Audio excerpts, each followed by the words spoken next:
Հայաստանի արտաքին պարտքը Փաշինյանի կառավարման ընթացքում կրկնապատկվել է, երբ հարցնում են ինչ եք արել այդ 8 միլիարդ դոլարն, ասում է զենք եմ գնել, հավատում եք արդյոք։ Երկրի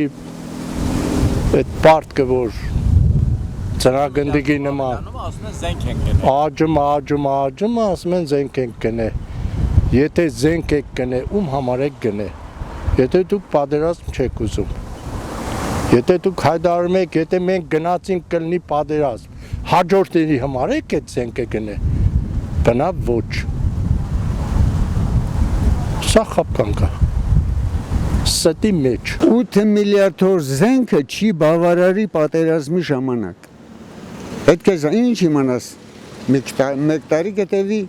թե 10, 20, 30 տարի։ Շատ բացասական եմ գնահատում ներկա իշխանության բոլոր քայլեր եւ աշխատանքները։